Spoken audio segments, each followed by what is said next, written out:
Hi everyone, welcome to the Spring 2025 Symposium. My name is Zan Yusuf. I am a senior Edge Fellow and service learner. I just want to say, take a moment, I guess, for myself, but thank everyone in the department. Thank Jenny, thank Julia, thank Dr. Stivers, thank Dr. Wu, thank you to Stephanie Cruz, thank you to Dr. Buss, who I've been working with.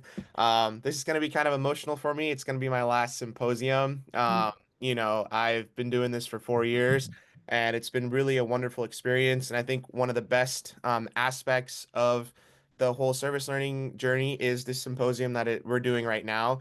It's time to take reflect and Dr. Loco as well. She's also part of the department. Just saw her. Yeah, a lot of people to thank, a lot of people to be grateful for, and it's a showcase for you guys. You know, all the work that you guys have been doing, everything that's been important to you, and the bonds that you've made with your community partners, being able to share that and highlight that, I think is extremely crucial and important. And I'm glad that we're able to celebrate this with you guys. So, starting off with me, I can kind of tell you guys a little bit about what my capstone was with Rotocare. So, like I said, my name is Azan Yusuf. I'm a senior. I'm double majoring in biology and social justice. And for my capstone, I wanted to focus on something that's really personal to me, which is access to healthcare when you're uninsured, undocumented, or just left behind the system. I volunteer at Rotocare, which is a wonderful free clinic in Marin County. And what I started to notice beyond the charts, beyond the forms, were these incredibly powerful stories, stories that no one was really documenting. At first, I was there to just scribe, type patient symptoms, track provider notes, all of that. But patients started to open up when I started interviewing them, not just about their illness, but about their lives. One person told me how they were avoiding care because something happened with their insurance and Rotocare. They didn't know about Rotocare until they had to Google it to find out about it, and they weren't able to get care for months because of that issue. Um, and the more I heard, the more I realized that these stories weren't just data, they were evidence. They exposed real cracks in the system, but no one was recording them, not in a way that could be shared without risking someone's safety. So I really started to ponder and ask myself, how do I document this in an ethical and safe way? And that's when I turned to AI. I used AI avatar animations and voiceovers so that no one's face or voice would be exposed, but it could also humanize the aspect and really get their stories told, especially here in Marin County, where we live in such a bubble, we tend to ignore the struggles that others are facing. But it wasn't just to sound high tech. It was just for their protection to let people share honestly without them having to be afraid of what the consequences could be. The videos weren't flashy, they were raw. They were based on real interviews that I translated and coded for themes like cost barriers, immigration fees, immigration fear, discrimination, and even medical neglect. I also had to get IRB approval, which taught me a lot about ethics and storytelling, how consent isn't just a form, it's really a relationship.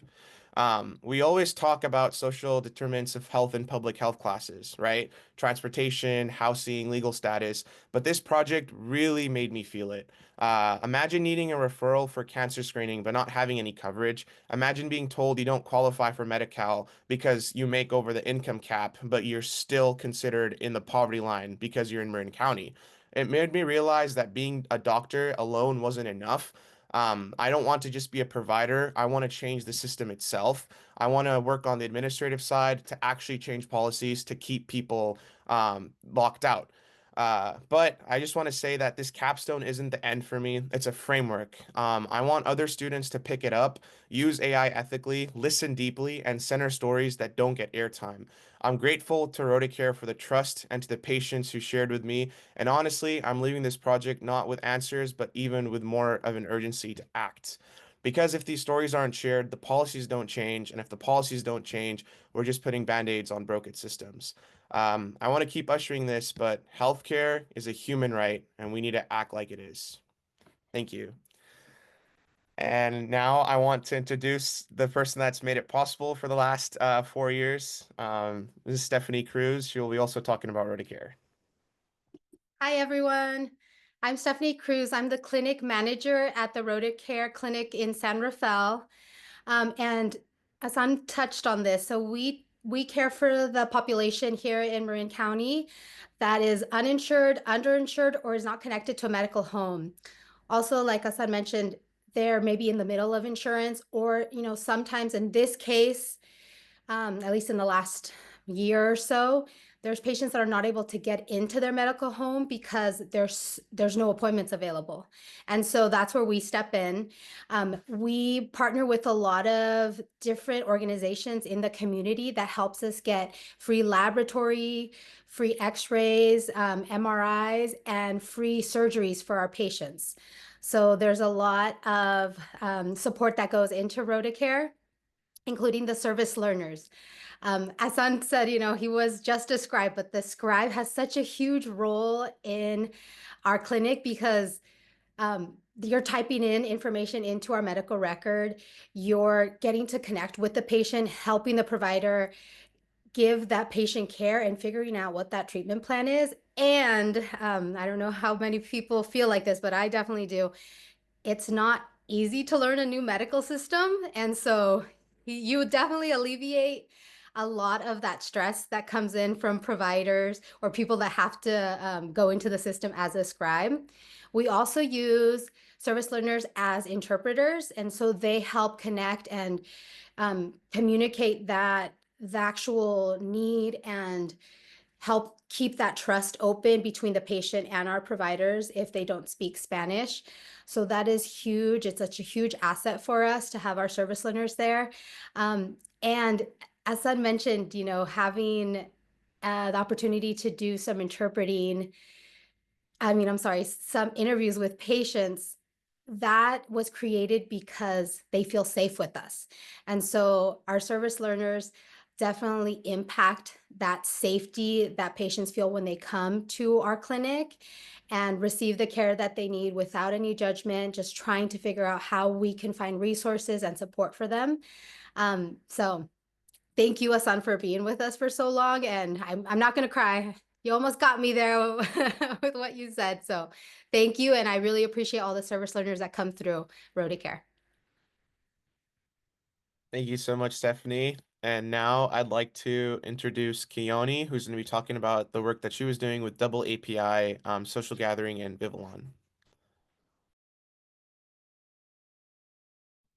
Hi everyone, I'm Keone Neal. I'm finishing my junior year here.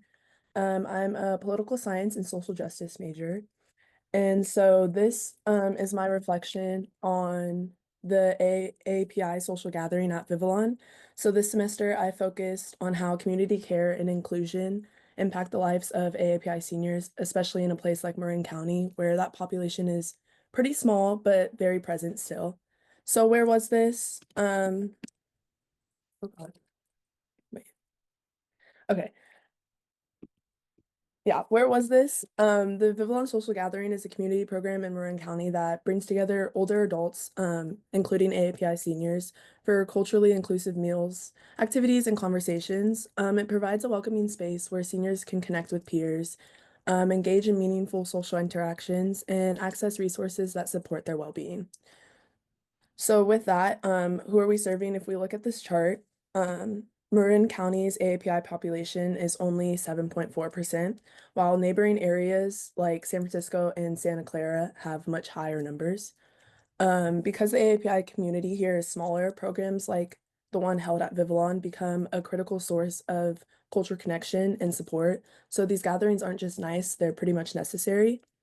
So my big three words are access, belonging, and inclusion. So with our social connection as justice, through my service and research, I've come to see that social inclusion is a form of justice. For AAPI seniors, being seen, spoken to in their own language, and sharing cultural traditions is not just enjoyable, it's essential for them. So belonging is about equity, and programs that make participation possible are doing the justice work we need. So what stood out to me in this photo, on the right is No and on the left is Hua. And these are two seniors that I became particularly close with. I got a chance to interview both of them during my time, and one thing that stood out to me during that was them saying, "What happens when I can't take the bus anymore?" Obviously, this reason is due to healthcare issues, so that question kind of captures the emotional weight of like a huge practical problem. Transportation affects access to connection, and without it, seniors face isolation. It reminded me that justice isn't just abstract, it's also about logistics that we don't even know about. So, AAPI seniors face real inequities. My research confirmed what I saw. Many AAPI seniors and elders, especially recent immigrants, struggle with poverty, limited English, and lack of transportation. These aren't just personal issues, they're systematic barriers. And they show how even simple events like community lunches require structural support. So, what's my toolkit for AAPI senior support? From this experience, I built my own AAPI toolkit, and so it includes providing multilingual materials and interpreters, better transportation, cultural relevant activities, and practicing active and empathetic listening, or else you wouldn't be able to find out about the issues they face. It also means staying aware of stereotypes like the model minority myth that erase the real struggles of many elders. So what I've learned is that justice can't start small with can start small with a bus ride or a translated flyer or someone who takes the time just to listen to the issues they're facing, because the only way we're going to find out is if they tell us.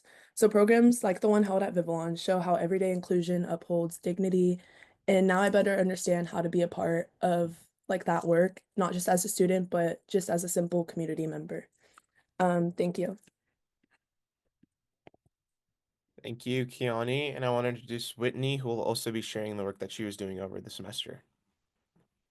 Hello, everyone. I'm Whitney Bernard. I'm the program director for AAAM, the Asian American Alliance of Marin. And so I had the opportunity to work with Kiani this last semester as she helped facilitate our Thursday gathering.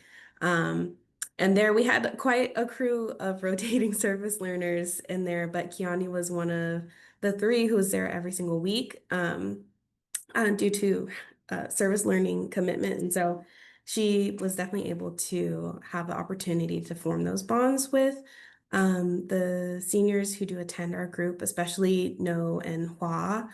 And that couple in particular, they were the first people who joined our group back in September of last year. And so it was me, Dr. Tran, our other facilitator, and then No and Hua. So they're honestly a great couple and really do represent, really are representative of the population that we are serving with the Thursday gathering at Vivillon, that we've partnered with Vivillon to host there.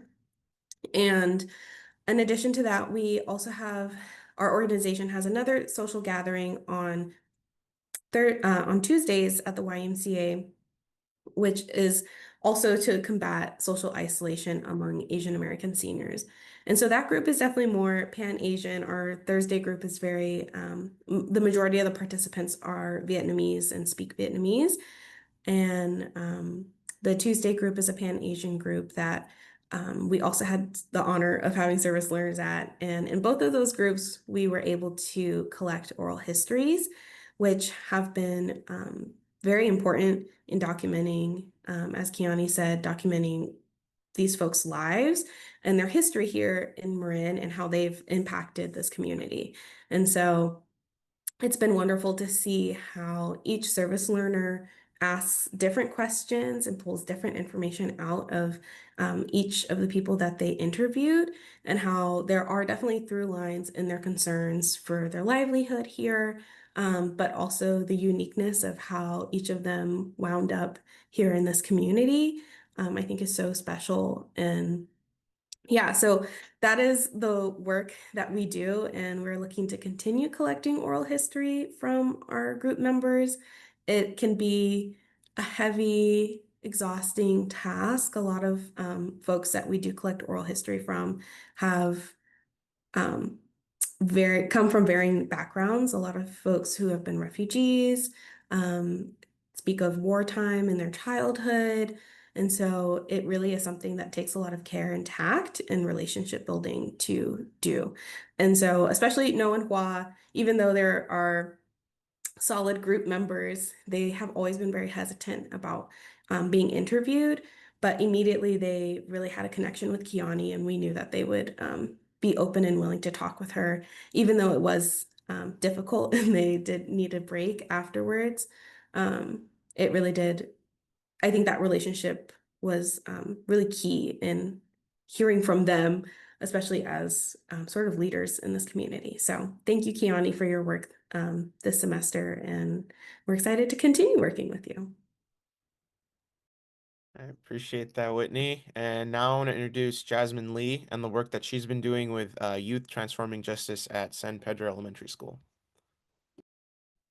Hello, everyone. I'm Jasmine. I am a senior nursing major, and I had the privilege of learning under Dr. Taylor for our Liberation Theology course, and also the privilege of working as a mentor for the Youth Transforming Justice San Pedro Mentoring Program, where we visit the elementary school every week, and we're paired with a couple students to form a close bond and just become a trusted adult for them to rely on. And I wanted to read one of my Give Pulse impacts that kind of summarized the work that I have been able to do with these kids and focus on one theologian named Ada Maria Isasi Diaz. Um, but yeah, okay, so working with second graders at San Pedro Elementary has really brought Maria Isasi Diaz's philosophy of lo cotidiano to life for me. Her life that Her idea that everyday moments hold deep meaning, especially in the lives of people who are often overlooked, has stuck with me more than anything else that we've read. I used to think that I had to make some big impact to really help, but what I've learned is that the small, consistent things matter most. It's in the time I spend sitting next to the kids, creating art together, talking about their drawings, and listening to the little stories they share while they color. During those moments, I see who they are. They're creative, thoughtful, and full of so much potential. The time that we spent together creating art has become one of my most special parts of the day. We use it not just for creativity, but also as a way to talk about feelings, kindness, and how to be a good friend. Sometimes while we're drawing or coloring, we'll have conversations about things like sharing, calming down when we're upset, or just being proud of ourselves for trying something new. Celebrating those little victories, like when someone helps a classmate or remembers to use kind words, feels just as important as anything else that we do. Ada Maria's message helped me see that real change doesn't come from grand gestures. It happens in the quiet, everyday ways we show up for each other. Just being there, offering a crayon, sharing a smile, or just listening closely, that's where connection and care really begin. And that's what Lo Cotidiano means to me and makes it what makes this work so beautiful. Thank you. All right, thank you, Jasmine, for sharing that piece. Now I want to segue into Y Plan that was led by Ms. Cheryl Buss, and she'll be talking about what Y Plan is. Hi, can I share my screen? Yeah, Is it sharing? yeah, we can see it. Yay. Whoa. So I am Cheryl Buss from the University of California, Berkeley, Center for Cities and Schools, which in collaboration with Youth and Arts and Dominican University engaged students this spring in a 12-week service learning project and residency that's part of the Y Plan program at UC Berkeley that really focuses in on our cities and how our cities need to be improved and how young people can engage with those cities to create healthy, sustainable, and joyful cities, while at the same time structuring success for all young people. So I was really glad you all mentioned transportation earlier, because that's one of the dimensions of the city that we really focus on in many of our projects throughout the Bay Area and actually throughout the country and even sometimes the world. Our classes are always dependent upon having an authentic civic client, someone who offers the students a challenge and someone who has the power to actually take action on that challenge. The classes our Y Plan programs are always based in classrooms. They're place-based and community-focused. We also feature social justice and equity, and we use a 5-step methodology. Zahn, by the way, let me know if I go over 4 minutes. And as I said, we go through a 5-step process, which is really focusing on the strengths of the children, the strengths of our participants, young people, all the way from K through high school. We also help them look at the city, mapping their community, focusing on their community, more important, how do we take action on the conditions that they observe in their community and really imagine and ideate and envision what best practices are and how we can translate those best practices into something in our own community. A really important part of all Y-Plan and youth and arts projects is going public presentation. How do we do public speaking? How do we talk to civic leaders? We usually create a civic space where the students can present their recommendations and their visions for how change can happen in our cities. Oops, I'm going the wrong direction. This program really was focused on pathways, bridges, and gateways to college. Our client was the president and vice president of Dominican University, how the university can actually respond to the children's recommendations for what they need, what their parents need. How do we make those pathways and bridges and gateways and opportunities to college happen? We really had an art-based program this year, and you can see the images of the students. I could go in the wrong direction. The images of the students in 2 classes. We had 51 students working with mentors from Dominican and University of California, Berkeley, looking at those pathways and gateways and bridges to college. We started off with a tower. Each child built a tower featuring adjectives that represented their strengths, their talents, their abilities. So we had a city of towers in the classroom. Each student also built a portfolio where they contained their observational drawings of towers, gateways, bridges, also different support materials and skill building materials. The portfolios are very creative and very chock full of all kinds of interesting work that the young students did. Secondly, on their pathways to college, they started thinking about bridges. What are those bridges? How can we build friendship bridges that feature both qualities and interests and talents and hobbies that the students each had? And each child built their own bridge that also had something about their partner in their bridge. Then we started building our pathways. Again, we're building all the ingredients that are leading us from elementary school to college. These pathways featured symbolic hopes and dreams and words of aspiration that each one of the children had for their future. Again, these are the ingredients. The next ingredient was gateways. For each ingredient, the students did observational drawings. This is David drawing gateways, and then they started translating those drawings and visions of best practices into their own models of gateways. Again, always leading toward college and their future. A highlight of our residencies were a visit to Dominican, where students in the anatomy lab and the medical building, I don't know what you call it, the med labs, the nursing labs, and the art labs introduced the children to Dominican and the students at Dominican. It was a real highlight to visit the campus and to do hands-on activities, to meet the president, and to do public speaking within a dignified university setting. Many of the kids said they wanted to live at Dominican. It was so great. So we started putting all the ingredients together and adding a college campus at the end of each transect. Each child built a transect and then put all of their ingredients, wove their ingredients together into this long transect, which they also shared with their parents here at their open house evening, which was a real highlight. Here they are building their transects, working together and working individually.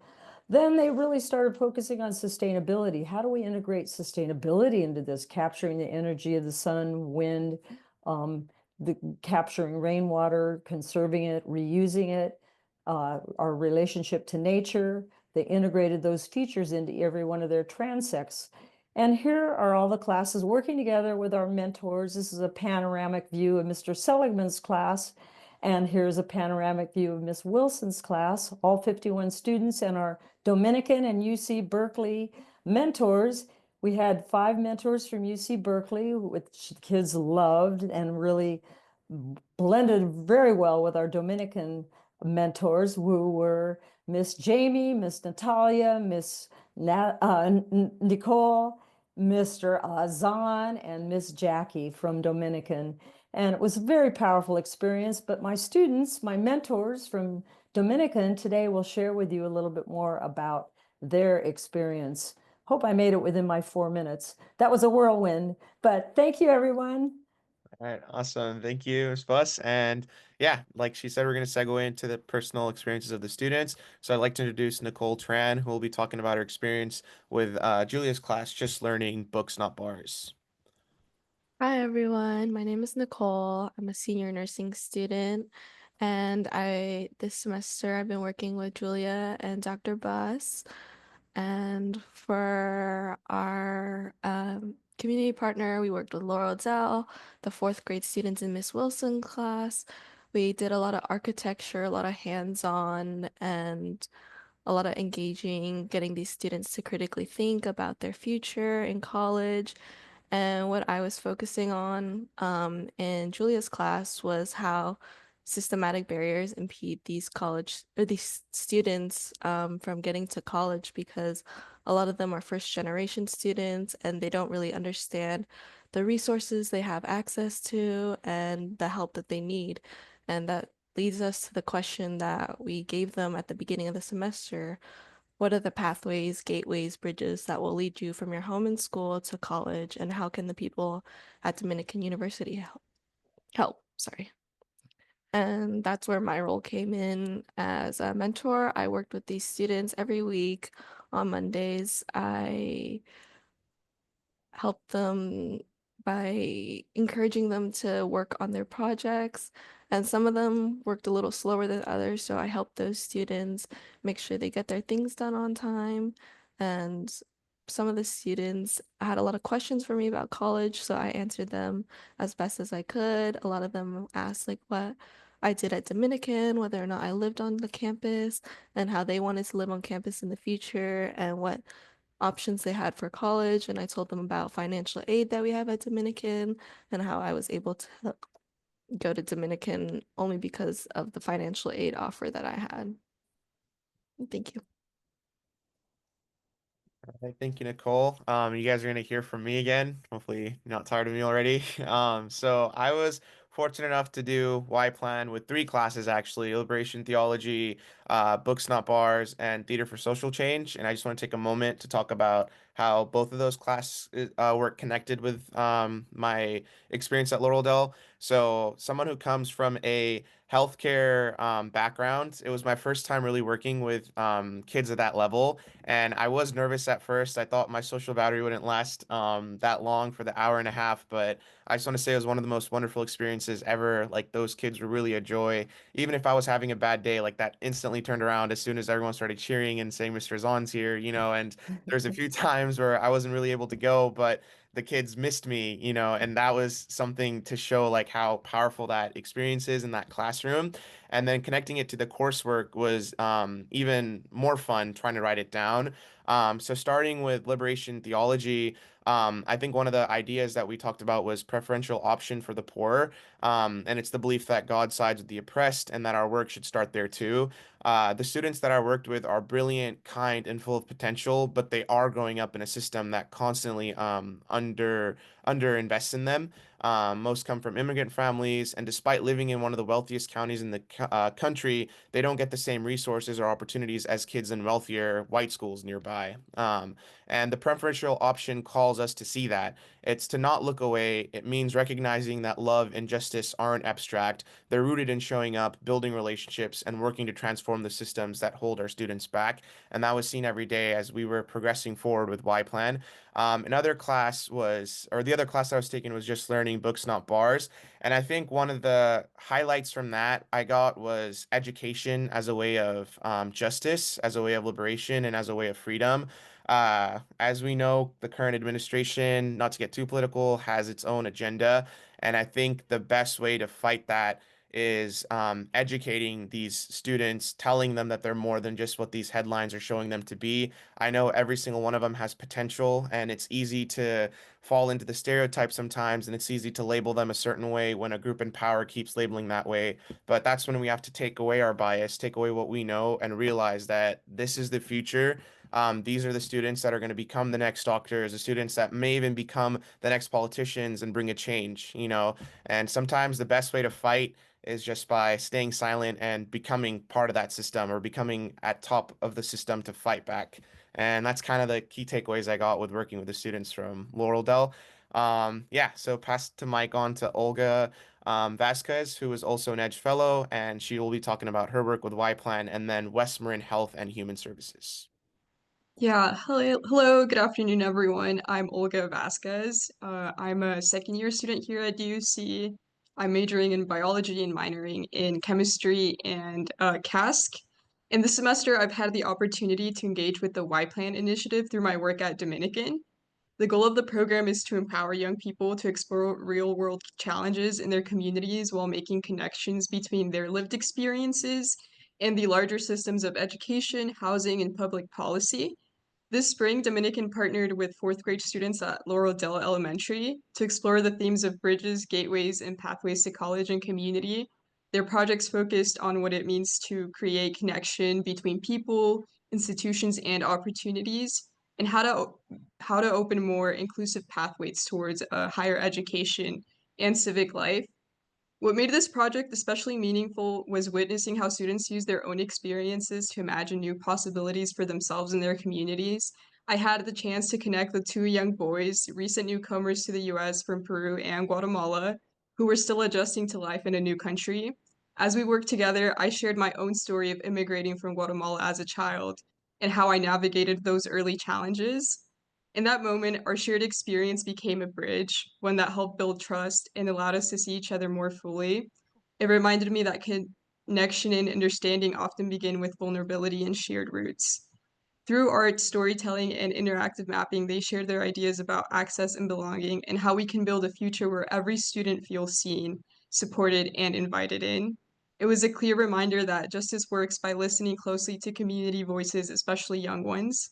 That same commitment to listening, equity, and community-led action is what grounded my work this semester with West Marin Health and Human Services Office through the EDGE Fellowship Program. The EDGE Fellowship Program is an opportunity centered on equity, diversity, justice, and engagement. This work builds on a connection I began last semester through my community action and social change minor. The West Marin HHH office offers a rural area of Marin County with a significant indigenous Latin American immigrant population. Many of the families they support face structural barriers, including language access, limited healthcare, and cultural isolation. These challenges especially affect Indigenous women. My work this year was focused on responding to those realities through service rooted in cultural humility. I've supported efforts to connect families to local resources in their preferred languages, and most of them where they are, with dignity and care. This semester, my primary project was developing a red card on the smartphone step-by-step handout so that people can have a digital version of their rights and red cards readily available on their phones. These are features the Know Your Rights app. So the app helps immigrants understand and assert their rights during interactions with immigrant enforcement, offering tools like emergency alerts, legal support by their zip code, and multilingual assistance. While the physical red card has long been a trusted tool in the immigrant communities, this app makes the information more accessible and actionable. This is so helpful, especially during those high stress and time sensitive situations where people are very scared. The guide I created walks users through each step from downloading the app to setting their language preferences and then how to actually use these features in action. This work has taken on even greater importance as a result of the rise in anti-immigrant rhetoric and the heightened immigration enforcement threats under the current administration. Again, I don't want to get too political, but this is a reality these rural communities are facing. These policies and political messages have reignited fear in the undocumented and indigenous Latin American immigrant communities, many of whom already navigate systemic barriers like limited access to healthcare, language isolation, and discrimination.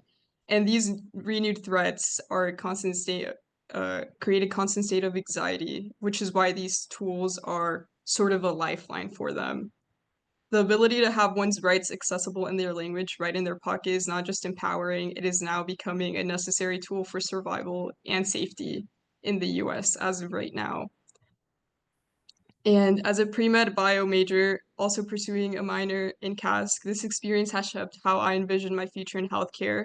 I want to become a physician who understands that health is shaped by far beyond the hospital setting. Health is impacted by immigration policy, language barriers, race, and class. And through my work, I've been able to connect my interest in biology to real-world work in justice and equity. I've learned to listen with empathy, act with humility, and collaborate in solidarity. These lessons will guide me in becoming not just a healthcare provider, but a partner to the communities I hope to serve. And thank you so much for having me here today.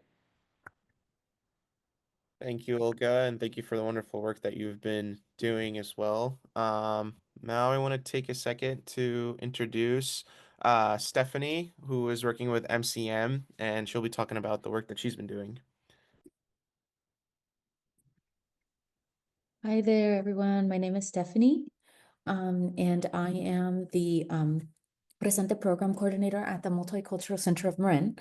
So MCM is a nonprofit organization that is dedicated to connecting community members to advocate for social and environmental justice so that all community members can thrive. And we carry out our mission by with the work that we do in community resilience and youth and families. So as part of MCM's youth and families work, the Presente program supports at-risk Latino youth through mentorship, leadership development, and community engagement. Our program creates safe, culturally responsive spaces where youth can build confidence, develop life skills, and explore their potential. This semester, we began a meaningful partnership with Dominican University, and having a few Dominican students volunteer with our program has been an incredibly positive experience for all of our students. Many of our youth have experienced a lot of trauma. And while they were initially shy with the Dominican students and hesitant to engage with even me, they slowly began to open up. And by the end of the students' time with us, I saw our youth participating more actively and feeling more at ease, having new supportive faces in the room. And it was clear that the volunteers had made a lasting impact. So a true highlight of this new partnership was visiting Dominican University with our students. For many of them, it was the first time stepping in onto a college campus. The visit, I could see immediately that it sparked a lot of curiosity, excitement, and a lot of them reflected on what they would want to do for their next steps and moving forward. Like I said, they imagined it was like one of the first times that they truly imagined themselves in that space, and they just walked away with a deeper sense of possibility for their future. So it was truly meaningful and powerful. And I can see how the exposure and opportunity can truly shift a young person's mindset. I'm very happy that we were able to collaborate um, and that our youth were able to see other students as from Dominican as role models. Um, so I look forward to continuing the partnership and creating even more opportunities for growth and connection for our youth. Yeah, thank you so much, Stephanie, and really Of appreciate course. the work that MCM is doing and the partnership that we have with Dominican. Going right into the work that Jenny Hernandez is doing with immigrant rights and the driver's license project, and she'll be talking about her class experience from healthcare ethics and equity. My name is Jenny, and I'm a sophomore. I'm a biology major and a Latin America and Latino studies major. So for this project, we specifically worked with Latinx immigrants from the Canal community in the process of obtaining a driver license. So it's important for these individuals to obtain the driver license because it allows them to engage in civic life by ensuring access to legal identification, mobility, and financial stability. So this allows them to safely and legally drive, and a driver license could also open more job opportunities for them. I participated in the workshops where we would inform the community members about the project and help them with creating DMV accounts if they still didn't have one. And this workshop was then followed by several espacios de apoyos, which were study sessions where we could individually work with a community member to study for the DMV written exam. We were able to provide different resources such as Quizlets, different versions of practice tests, and also DMV Spanish handbook. My committee engagement showed various connections with the principles of healthcare, which we focused on in class. My community engagement at Canal Alliance showed that supporting Latinx immigrants and getting their driver license strongly connects with the principles of justice and autonomy. My engagement in the Espacios de Apoyos connects with the principles of justice because all the community members in the study place had an equal opportunity to obtain a driver's license and have access to resources. Autonomy was also a principle that connected here since the individuals that obtained a license after this project had the opportunity to make independent choices regarding their transportation and daily lives. And one memorable moment with the community members was just seeing how engaged they were with the computers and how much they improved after each practice exam. This showed that they studied and used the resources and flyers we provided to them. And in the end, we got individuals to feel confident enough and sign up for DMV appointments. But one thing that I did notice when I was working with the individuals was that they struggled with the road signs the most when given on a practice test, since they have to memorize or learn certain phrases in English, because although DMV exams are in Spanish, road signs will always be in English, and it's important for these individuals to understand the signs for their safety when on the road, since most of them speak Spanish. We make sure that they have access to various practice tests and different formats so they can familiarize themselves with these phrases and signs and understand what they mean. So this language barrier can lead to stress for these individuals because it can create pressure to quickly learn English phrases, particularly for those who are balancing work, family responsibilities, and adapting to a new country. Also, many of these participants are aware that without a driver's license, they would have limited mobility, which can impact their ability to work, access to places such as going to appointments, and support their family. So it's necessary for them to obtain a license. And I came to realize during my community engagement that a structural equity on-ramp for this barrier would be organizations such as Canal Alliance hosting these kind of projects with study sessions, since these sessions really help the majority of the canal community to prepare for the DMV exam in the canal area. And I also realized that steps that need to be taken in order for this to happen more frequently and get the word out about these programs and organizations to individuals who would benefit from it the most are promoting awareness and access and directly supporting or volunteering in these sort of classes in the community, since it can help individuals with language barriers, limited access to technology, or lack of knowledge of the DMV process. So just engaging with the community and with these programs classes can benefit community members who need it the most. And after my community engagement, I learned that supporting Latinx immigrants in obtaining their driver license through projects like this one promotes principles such as justice and autonomy. And it also addresses language and technology barriers, leading to increased equity, mobility, and civic participation for the canal community. Thank you for listening. All right, thank you, Jenny, for sharing. And now we will be going to Lanisha, who will be talking about her experience with College of Marin and with the classwork of healthcare ethics and equity.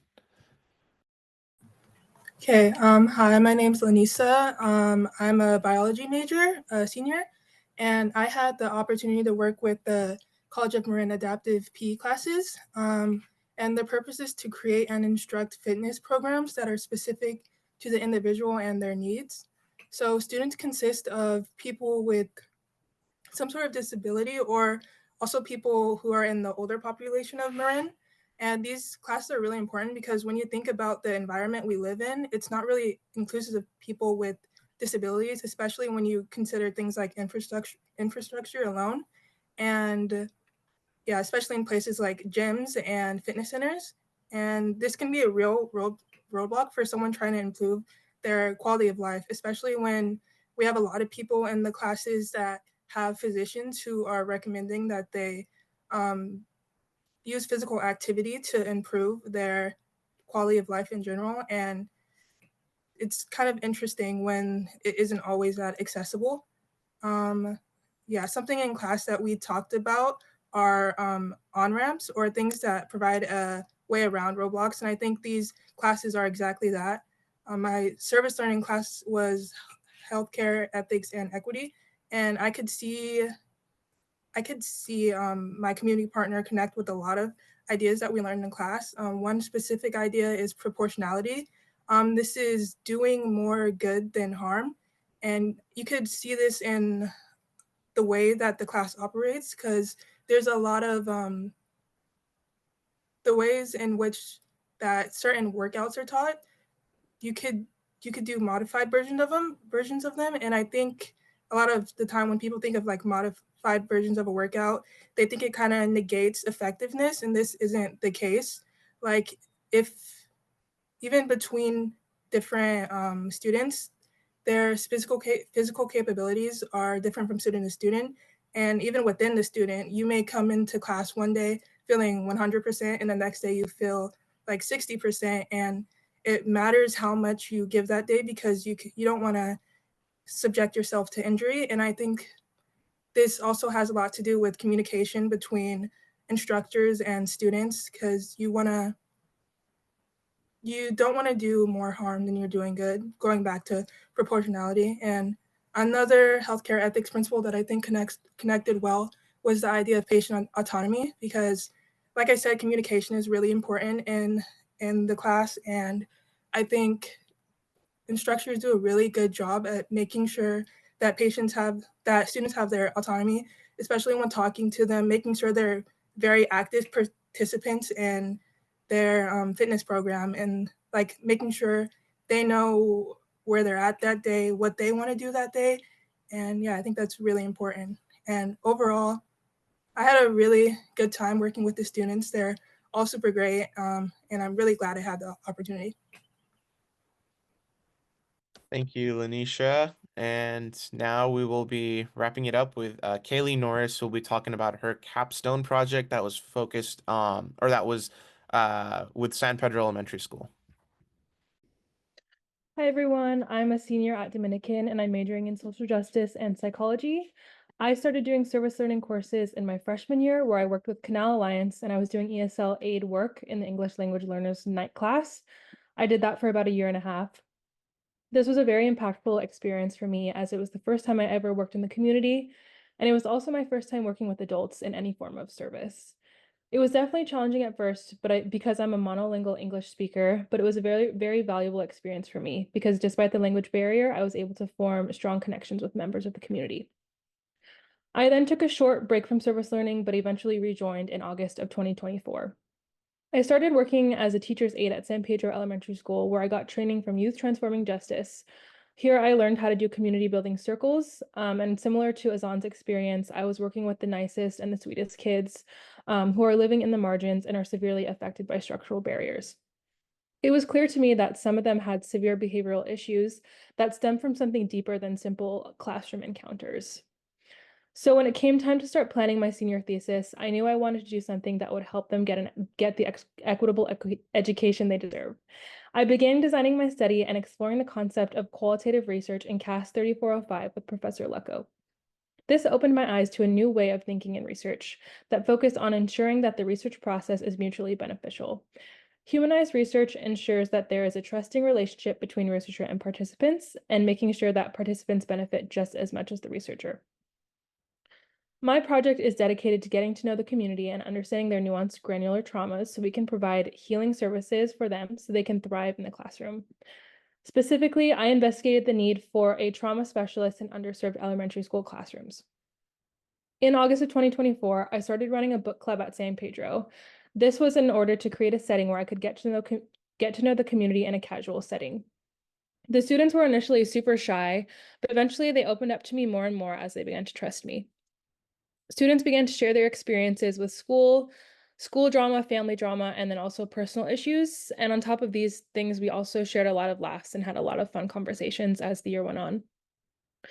My senior thesis has three main elements. The biggest one was the time I spent in the community from August of 2024 to March 2025.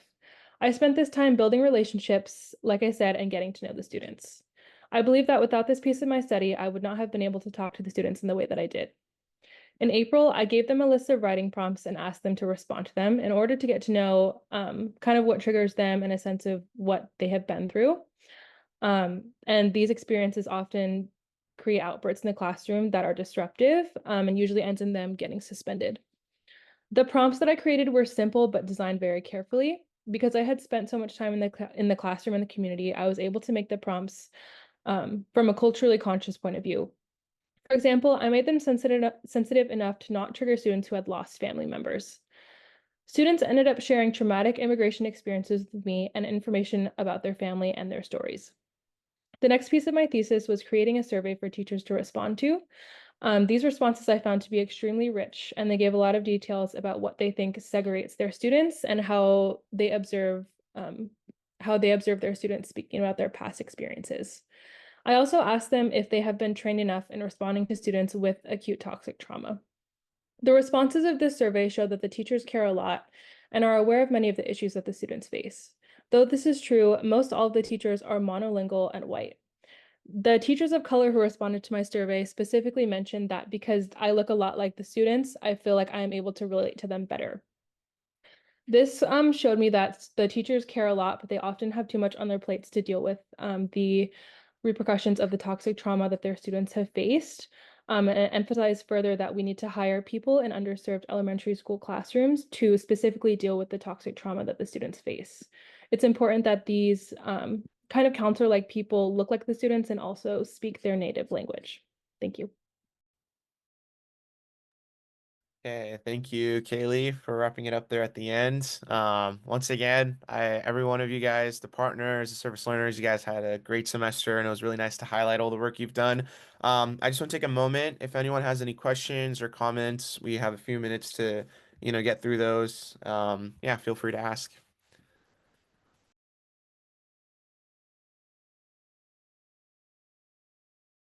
I was wondering if Kaylee and Azan, I've worked with both of you, if you wanted to share your next steps as graduating social justice majors with the group. Yeah, Kaylee, you want to go first? Yeah, sure.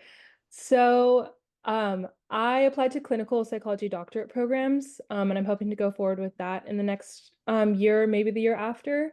But definitely the social justice program helped me frame all of my personal statements, cover letters, things like that in a way that is culturally sensitive. And I think it really helped in the application process. And also in my just life in general, I find that I use the skills I learned in the classroom every day. Yeah.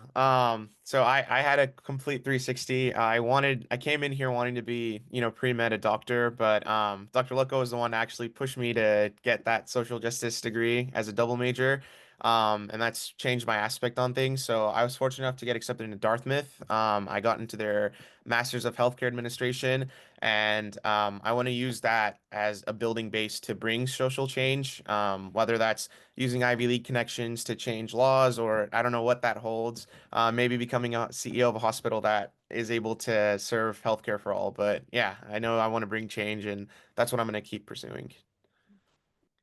Congratulations to you both. I know you're going to do amazing things and can't wait to see where you both end up. And congratulations to other seniors in the group as well. We're all very, very proud of the work that you've done and that you're going to continue to do as you go on your path in the next phase of life. Yeah, and just to conclude, all of you students are so inspiring, and I think, give us a lot more hope in the future. And our community partners also, you are incredible mentors and role models. So thank you all. Thank you, everyone. Thank you, Azan, for emceeing. Thanks to all the SL faculty, our community partners. We'll see you next time. Enjoy a beautiful summer.